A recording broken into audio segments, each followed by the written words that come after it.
You're listening to Cheers Podcast, brought to you by Snoo Snack, the all-natural sleep remedy. Snoo Snacks are made with all-natural ingredients to help you get the best night's sleep the all-natural way. For more information, go to www.snoosnack.com. This week's guest is Jake Waddell, otherwise known as Catfish Jake.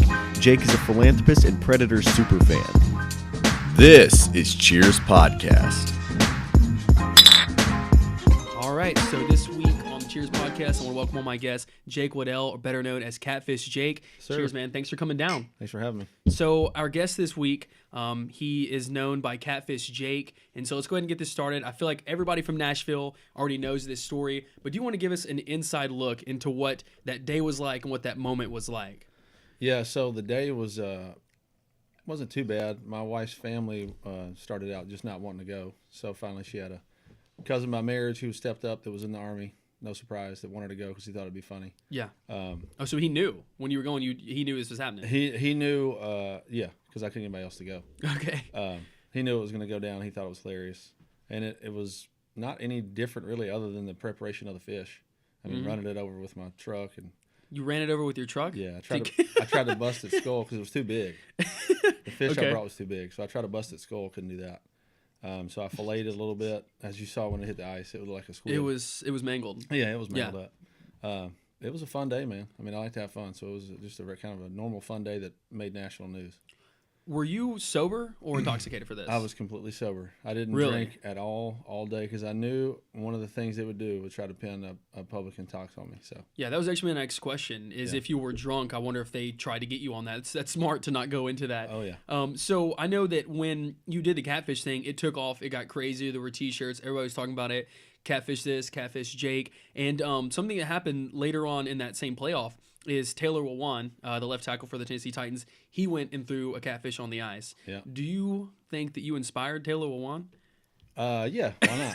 I mean, they weren't doing that before then, so they did it after I did that. So That's right. I think it kind of sparked a whole little. It was our rallying cry. I mean, Yes. as big a deal as Pittsburgh made it, and trying to charge me with crimes, it gave the series a little bit of spice, and it gave us back here something to do. So Brad Paisley, Taylor Lewan, all those guys showing up with catfish.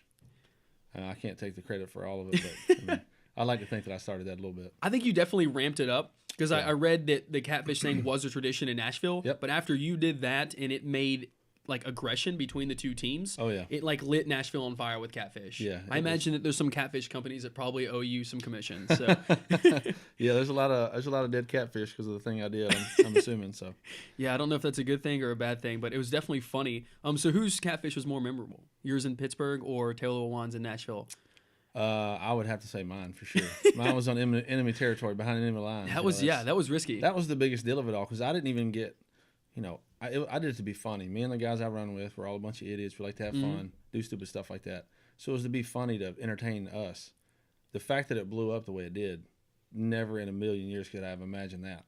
So I mean, it was just to be funny, but it ended up working out pretty good. Was it fun? Oh, absolutely. The whole time. I mean, it was a little.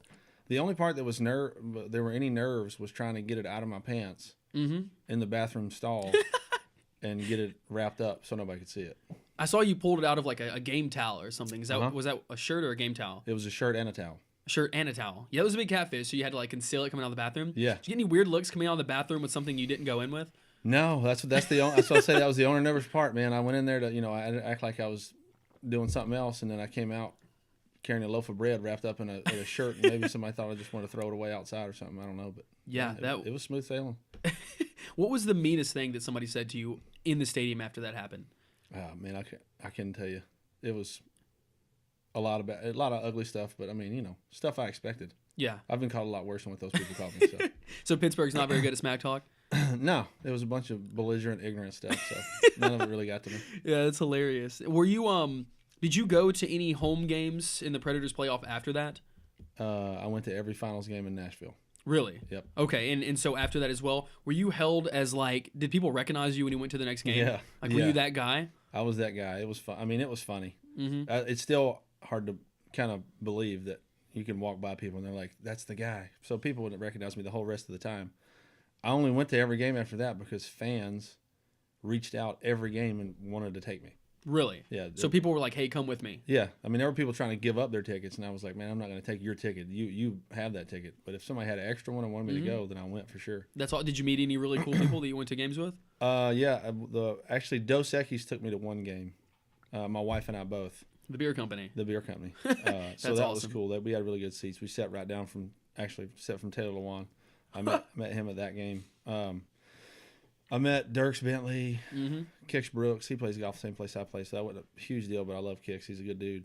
Yeah, I got to meet a bunch of people, and again, it was cool, but that wasn't the goal. The goal was to be funny, you know what I mean? Yeah. So it's just kind of weird how it all turned out that way. You nailed it. You went into it just making a joke, and then it blew it from there. So then it kind of snowballed, and that's cool that you didn't go into it for notoriety, and then that happened. Oh, absolutely not. Yeah. So do you still? Do people still refer to you as Catfish Jake? I'm all the assuming time. yes. That's all I get called now. Do you do you like where you work or whatever they refer you as Catfish Jake as well? All the time. Do you like that? Do you like being the catfish guy? Doesn't bother me at all. Okay. Because the goal was accomplished. Nobody can say Catfish Jake without smiling.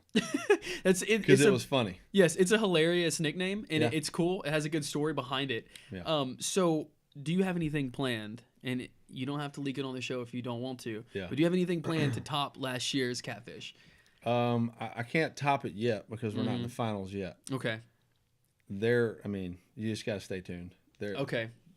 I've been thinking about it for years, so. 1 year preparation. Yeah. How long did the last one take to prepare? A couple days. Wow. So this one must be huge. It'll be good.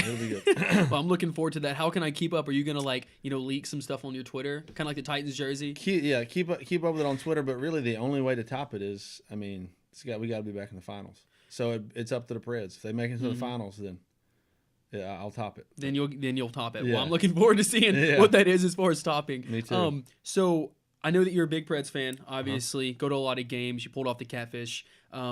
This season has been the best season they've ever had as a team, which is great to see as a city. Do you think that this season will be a disappointment if we don't win the Stanley Cup? I don't think it will be a disappointment because hockey is unlike any other sport. We were the 8th seed last year out of the West, right? And made it to the final. So real low. Hockey's not the game where the best team always goes, and they rarely go on to win it all.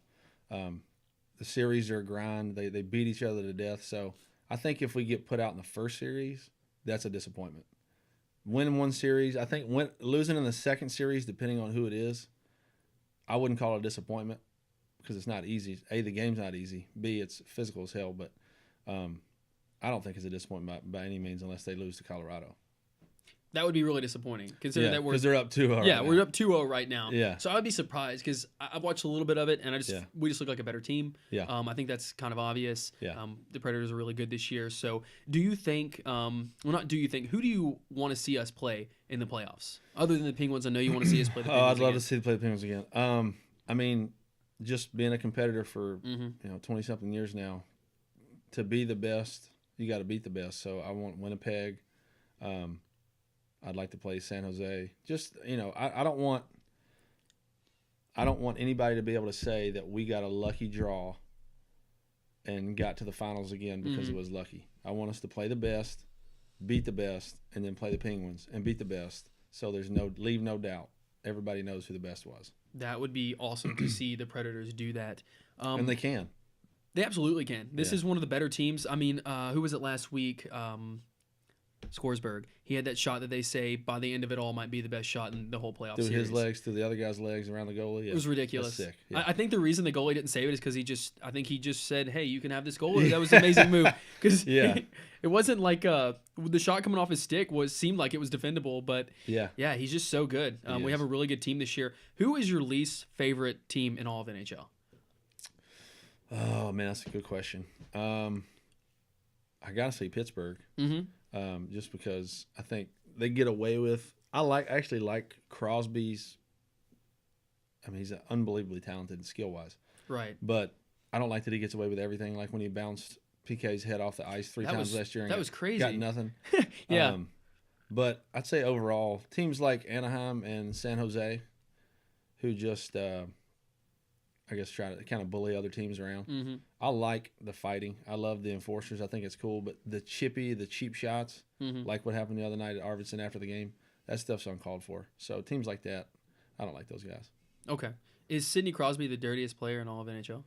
I don't think he's the dirtiest player in all of NHL. I think he gets more attention for being dirty because he's also one of the best players in the NHL. Yeah, he gets a lot of looks. Now, I didn't play hockey. I never played hockey. I wish they did. I wish we had it when we were kids around here because you could fight. I mean, it's the only time you can fight and it's okay. Do you love to fight? I used to love to fight. I'm too old to fight now. Okay. I didn't win them all, but it was adrenaline. But yeah, I would have loved to play it, but I think he gets away with a lot more because he's a star. So I think a lot of people think he's a lot dirtier. Mm-hmm. Yeah, that's probably a good point. Yeah, because he's getting so many looks that he seems dirtier than he might be. There's probably much dirtier players than he. So I know that this catfish thing went down, and you talk sometimes on Midday 180, some different radio stuff like that. Do you have maybe a goal with this coming your way? I mean, this catfish thing was very surprising to you. How you got this notoriety? Are you looking to turn this into? Would you like to become a media personality or be on the radio? Is that something you'd like to spin this whole experience into? I have no aspirations to do anything like that. I would if somebody wanted me to, but I don't really have that goal. I love sports. I love to talk about sports. Yep. I played sports forever, so I know sports. But I didn't have any aspirations or any ideas to turn it into anything else. It's just kind of cool how it's turned out. Just kind of riding the ride. Just riding the ride, and I mean, if you speak halfway intelligently and you're not an idiot, people like to talk to you every now and then. Yes, I agree. You don't speak like an idiot. And speaking of that, I want to ask, because we talked about this before the podcast, you referred to yourself when this went down as a dumb redneck with a bad idea. Yeah. That would be a cool T-shirt. Yeah, it would. I think you should turn that into a T-shirt. You're right. So I read that online and wanted to make sure that you weren't misquoted because that's hilarious. That was one of the first quotes I believe I said, and they snatched it up and ran with it. Dumb redneck with a bad idea. I would wear that shirt, so let me know if those come out. That's a good idea. Yeah, no, that's very cool. So a lot of people know about Catfish Jake. Tell us a little bit about Jacob Waddell, who you are, what you like to do. Well, I'm pretty simple. Born and raised in Nashville guy. I like to play sports. I like to watch my kids play ball. My daughter's a volleyball player. My son plays basketball. My youngest son's going to play everything. He's just a nut for it. I like to hang out with my wife and kids. I like to play golf, and I like to be funny. I mean, my goal in a lot of stuff is to make people laugh. Okay. So that's being funny, doing dumb stuff, keeping the mood light, making people laugh, and be happy. That's what I like to do. So. Well, you're nailing it. Yeah, you're nailing it. So you're into golf? Oh yeah. What'd you think about the Masters? Were you satisfied with the turnout? Oh, absolutely. Yeah, it was Sunday was a great watch.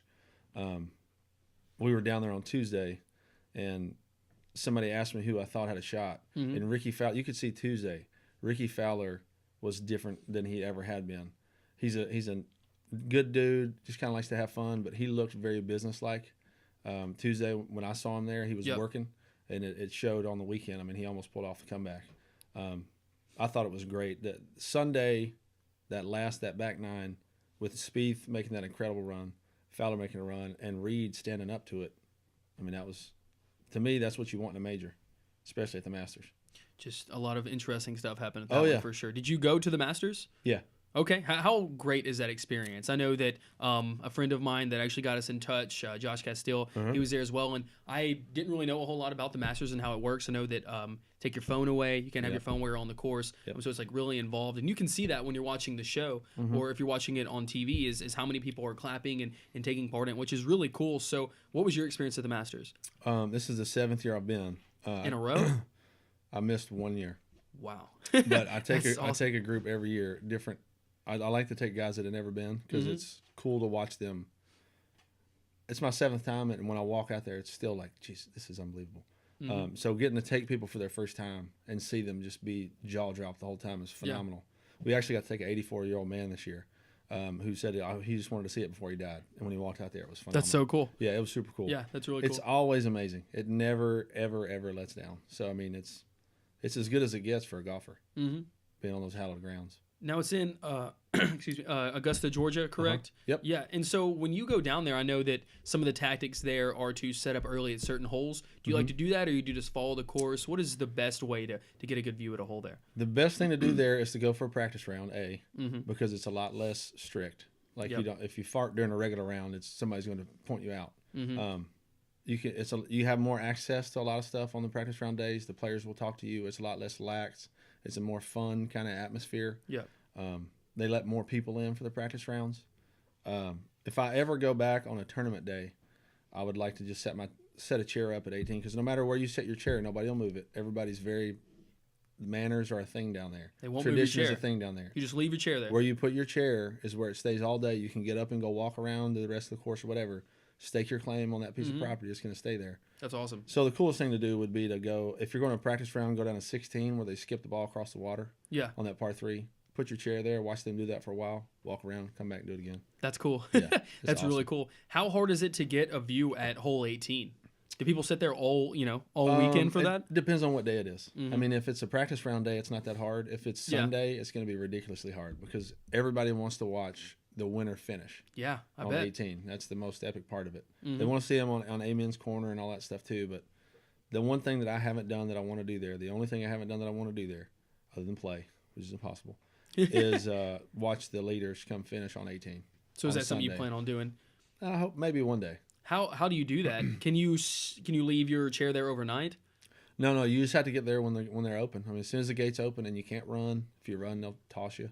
You just have to walk over there and put a chair. And everybody's pretty courteous. I don't mean like front row. I mean just be able to see the leaders finish. Be there to kind of feel that experience. I've been able to do that in a couple different tournaments, and it's phenomenal. It's really cool. Do they do the green jacket ceremony at the 18th hole?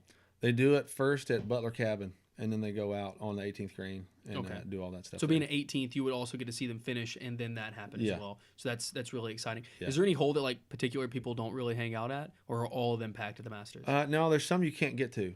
Really? Like 11 tee box you can't get to. 13 tee box, all down the left side you can't get to. There's some that they're not exclusive, but you can only get to certain parts of the holes because they got to have some places for the players to go without patrons being there. So this was a question that I had when I realized you can't bring your cell phone or anything like that in. Let's say you're out on a hole somewhere. How do you keep up with who's winning? Do they have like digital screens? Everywhere. Okay, scoreboards everywhere. Oh, so you can keep up with everything. And in an insane way, there's so much stuff there you can't explain to people who've never been because it's unexplainable. Yeah. Through the crowd. People just talk. It's everybody is there's nobody there that's in a bad mood. The workers, the patrons, nobody's in a bad mood. Everybody talks. The whispers are through the crowd the whole time, so you know who's winning. If you could just say like, if it's me and you and he's over there, I'm like, dude, you know who's winning? Like, man, I don't know. That guy will be like, hey, it's so and so. He's 7 under. I mean, it's just kind of that's cool. Just cool that way. That's cool that people can talk back and forth like that. And I think that has a lot to do with the class of the Masters. People realize everybody there is like gentlemanly, gentlewomanly. I don't know. That's a different ladylike. Term. Ladylike. There we go. Yeah. So it's definitely probably a great environment. Something very cool to do, I'm sure. Did you get any awesome merch while you were there? Because apparently you can't buy it outside of the Masters. I did for other people. I mean, it's everybody that hasn't been wants you to buy them stuff when you're there. So yep, I've heard that. It was it's cool, man. They just redid their whole merchandise place. It's phenomenal. The only time I've ever really went nuts, I got to go in the members clubhouse and in their golf shop and buy their member stuff, and I kind of went nuts that time. But the rest of the time, it's just a couple stuff. Is it like exclusive stuff in there? What's different in there? In the members pro shop? Yeah, it's all different. It's all different. It's only for I mean, you can only get it if you have member access. That's crazy. So there's one place in the world you can get this stuff. Yeah. Well, like what does it have?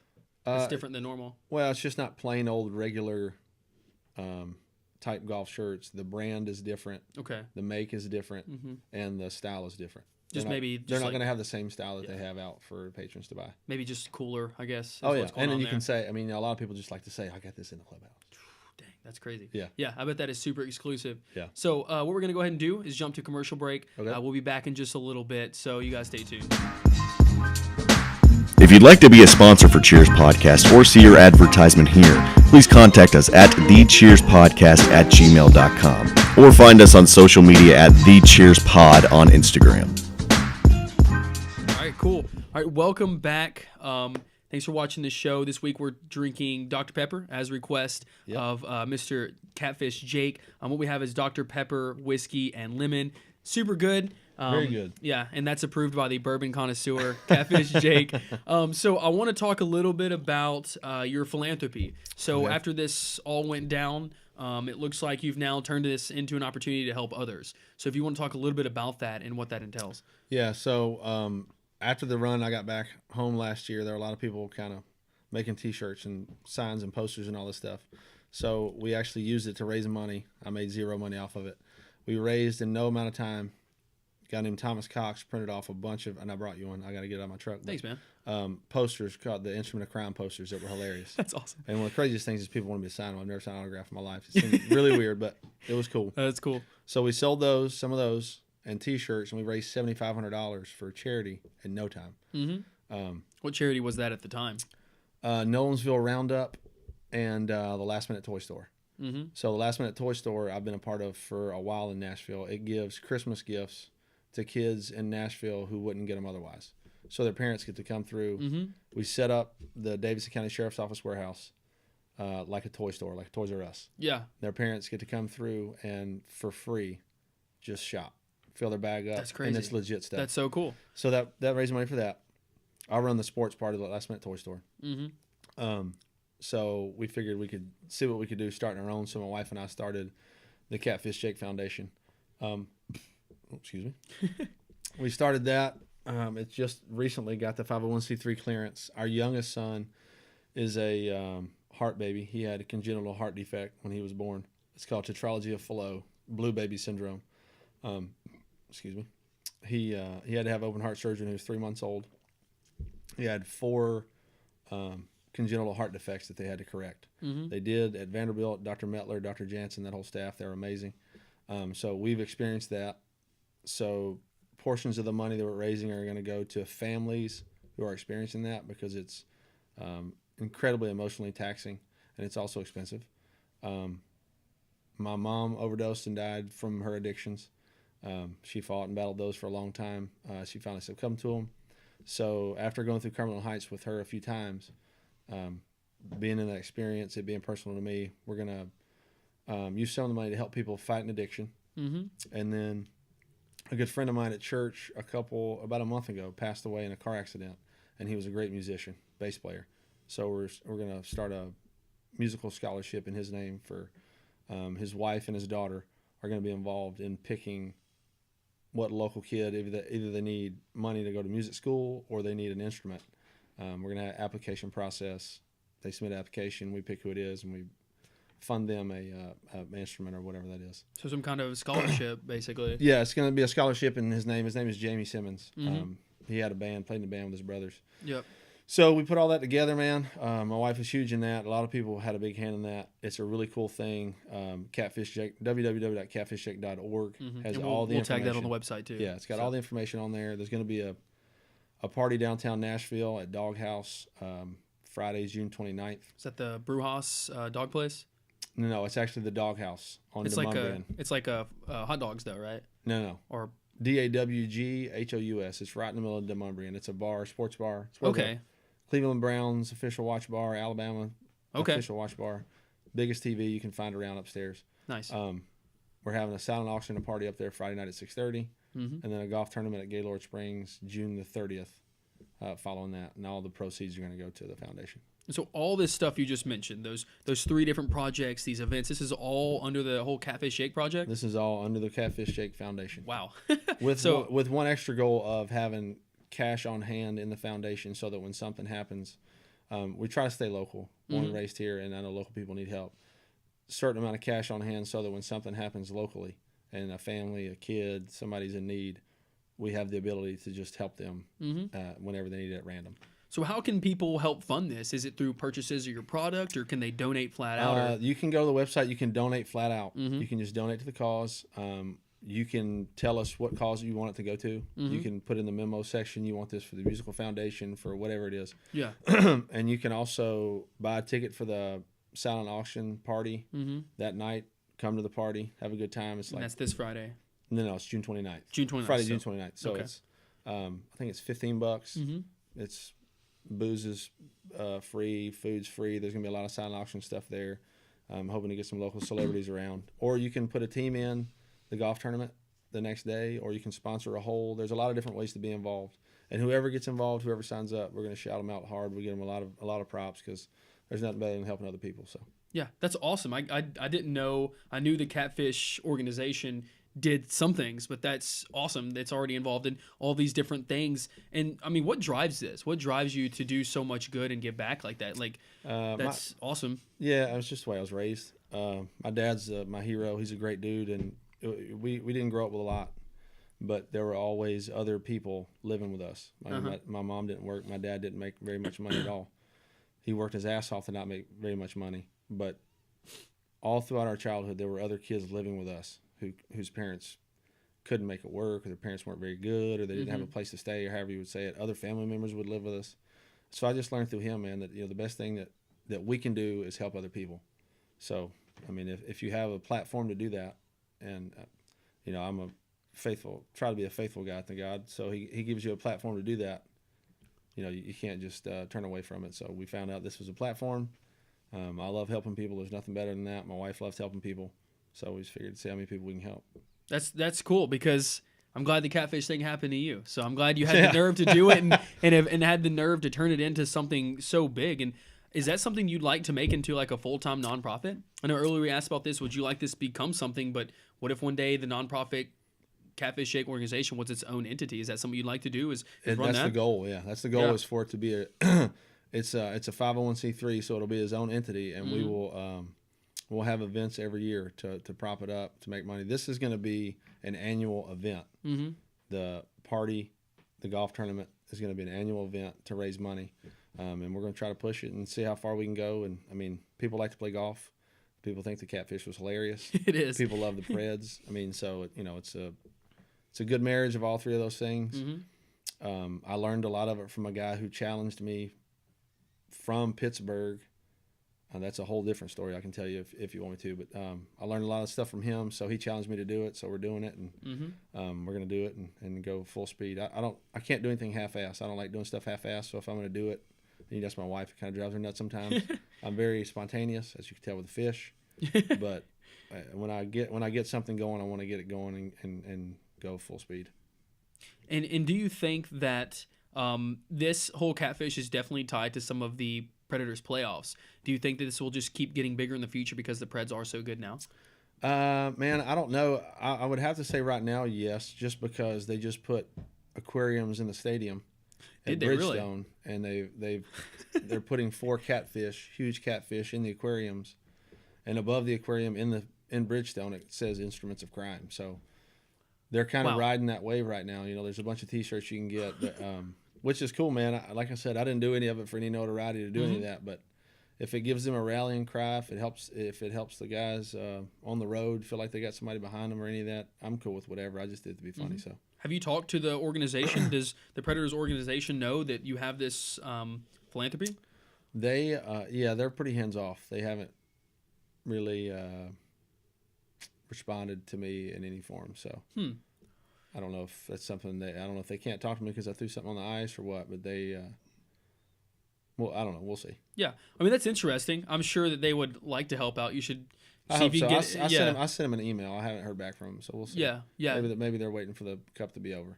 Either way, we're gonna do what we're gonna do. Yeah, no, that's very cool, and especially I would imagine that they would want to be involved with that, especially if they're literally using the phrase "instruments of crime" that is directly attached to your experience. Yeah. And if you could get the Predators on board with your organization, that would be awesome. And that's the thing. I love the Preds. I'm a Nashville guy. They're a Nashville team. I would love them to be a part of what we're doing. If they are or aren't, that's up to them. I'd just like to be able to say, the Preds kind of like what we're doing, trying to help people. That's it. Yeah, I know. I saw some of the Predators members when all that went down. They tweeted some stuff about it. Have you ever talked to any of the Predators players and seen what they think about it, or had any shout outs? Or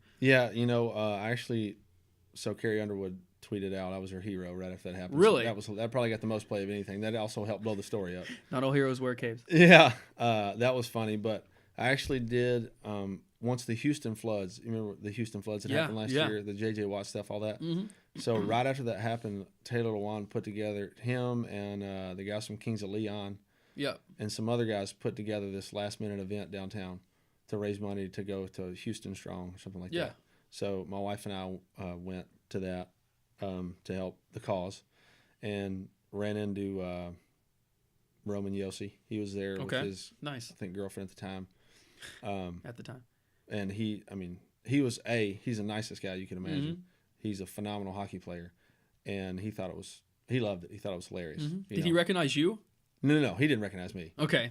I was actually standing there talking to the guy who owns the place. I played high school golf against him. I actually busted his head with a golf ball in a match. Wow. Yeah. It's crazy how it all works out. I walked up to him and said, "Did you get your head busted with a golf ball in a match in high school?" And he was like, "Yeah." I was like, "Yeah, it was me. I hit it." How did that go? It was hilarious. That was a long time ago for us. We're old guys. I was talking to him. Matt Carney, my wife and I's favorite musician, came in. We went and talked to him. That dude is phenomenal in every sense of the word. Kind of mingled throughout. All these people just kept showing up. And then talked to Yossi, the guy from the Kings of Leon, all that. So they thought it was funny.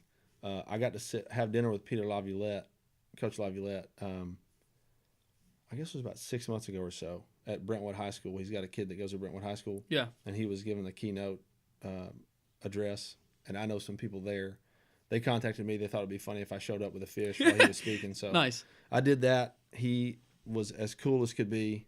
None of them have said anything bad or cross about the catfish thing. They think it's funny.